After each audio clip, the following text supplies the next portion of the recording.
Amanda Blake, the powerful CEO of a fast-growing tech company in downtown Chicago, stepped out of the glass doors of her office building, her mind still tangled in numbers, contracts and tense boardroom arguments. The city buzzed around her, but she barely noticed. Waiting by the curb was Daniel. Her driver standing beside the sleek black car is always calm. Quiet, almost invisible. Amanda gave a brief nod, sliding into the back seat without a word to her. Daniel was efficient but unremarkable, someone who existed in the background of her demanding life, never asking questions, never offering opinions, just doing his job with unsettling precision every single day. That evening had been particularly exhausting. A major deal had nearly collapsed, and Amanda's patience was worn thin. As the car pulled into the underground parking garage of her luxury apartment, the air felt heavier, the silence deeper.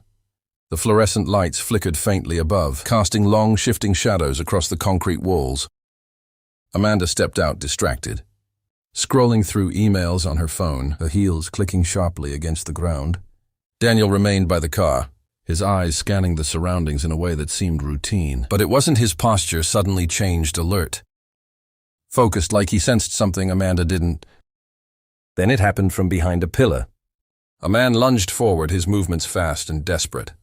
Amanda barely had time to register the danger before Daniel moved. In one fluid motion, he closed the distance, positioning himself between her and the attacker. His reaction was immediate, almost unnatural in its speed. He deflected the man's grab, twisted his arm with controlled force, and brought him down without chaos or noise.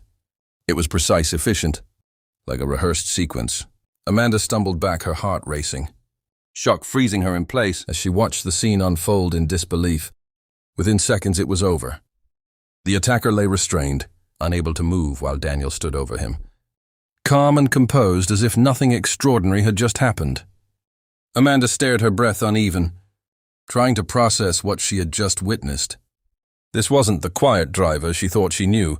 There was something else beneath his silence, something disciplined, trained, and powerful.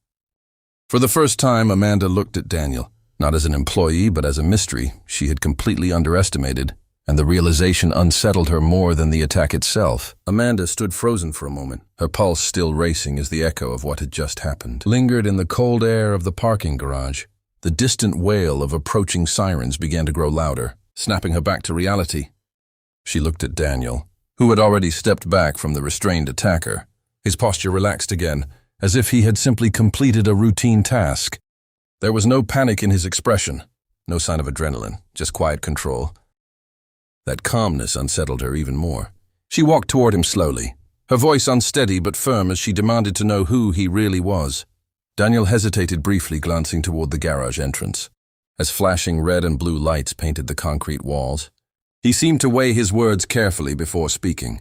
In a low, even tone, he explained that he had once served in a specialized military unit, trained for high-risk operations and personal protection.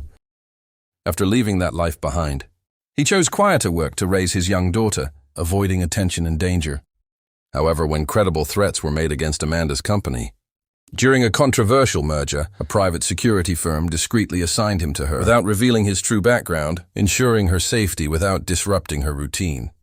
Amanda listened in stunned silence, every assumption she had made about him unraveling in seconds.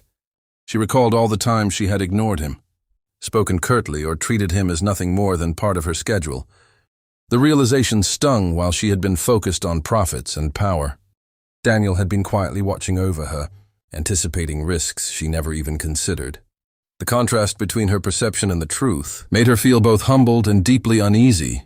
For the first time in a long while, Amanda felt vulnerable, not because of the attack, but because she had completely misjudged someone so important. Police officers rushed in moments later, taking control of the situation and securing the attacker. As they asked questions, Amanda found herself glancing repeatedly at Daniel, seeing him through entirely new eyes. He wasn't just her driver, he was the reason she was standing there unharmed. When the chaos finally settled, she approached him again, her tone softer now, carrying a mix of gratitude and respect. Daniel simply nodded as if acknowledgement wasn't necessary. But for Amanda, everything had changed. The invisible man she once overlooked had become someone she would never underestimate again.